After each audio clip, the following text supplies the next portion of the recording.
Welcome back to Budgets and Beyond.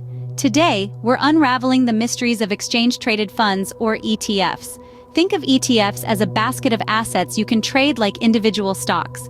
By the end of this guide, you'll grasp what ETFs are, how they work, and why they might be a smart addition to your investment portfolio. So, what exactly are ETFs? Imagine a basket.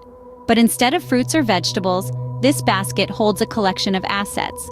These assets could be stocks, bonds, commodities, or a mix of all three. Now, this isn't just any basket. It's a special kind of basket called an exchange-traded fund, or ETF for short. The exchange-traded part means that these funds are traded on stock exchanges, similar to individual stocks. The fund part refers to the basket of assets that the ETF holds. Therefore, when you buy an ETF, you're essentially buying a piece of this basket, giving you ownership of a tiny portion of all the assets inside. But here's the exciting part. Unlike regular baskets that just sit around, you can buy and sell ETF shares throughout the trading day, just like individual stocks. This makes them dynamic and flexible, offering a unique blend of features from both worlds of mutual funds and individual stocks. Why invest in ETFs? Let's delve into the benefits. At the top of the list is diversification. Since ETFs hold a variety of assets, they allow you to spread your investment across different sectors, companies, or even countries, reducing the risk of having all your eggs in one basket. Next up is cost effectiveness. ETFs typically have lower expense ratios than mutual funds, meaning the costs associated with managing the fund are lower. This can result in more of your money being invested, rather than being spent on fees. Lastly, ETFs have no minimum investment requirements.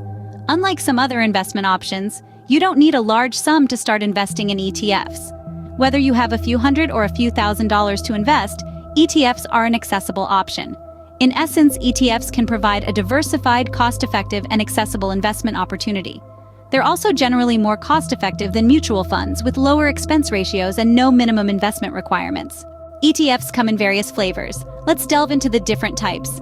First up, we have stock ETFs. These are designed to track the performance of a particular stock index, like the S&P 500. They're a great way to gain exposure to a wide range of companies without having to buy each stock individually.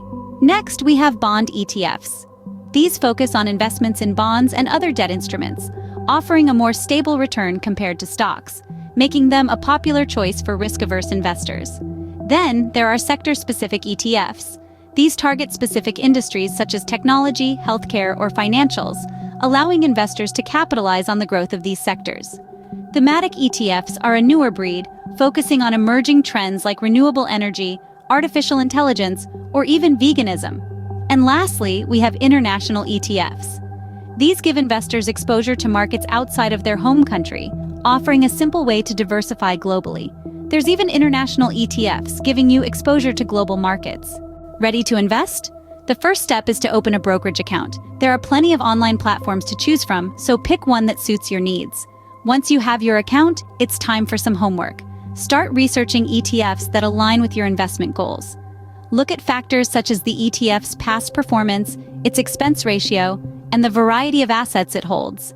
Don't rush this process. It's essential to find the right fit for your portfolio. And remember, investing isn't a one-time act, it's a journey. When you're ready, you can purchase ETF shares through your brokerage. While ETFs have many advantages, they're not risk-free. Just like any investment vehicle, they're subject to market volatility. This means the value of your ETF investment can go up and down as market conditions change. Also, there's the risk of tracking error. This is when the ETF doesn't perfectly follow the index it's supposed to mirror. Factors such as fund expenses and timing of dividend reinvestment can cause this discrepancy. Moreover, some ETFs are thinly traded, leading to liquidity risk. It's always crucial to understand these risks and consider your own risk tolerance before diving into ETF investing. Also, while most ETFs aim to track an index, there's no guarantee they'll match its performance perfectly. And that's ETFs in a nutshell. These funds provide a cost-effective and versatile way to diversify your portfolio, offering exposure to a variety of asset classes. However, they come with their own set of risks, just like any investment. For more insights into smart investing, keep watching Budgets and Beyond. Happy investing!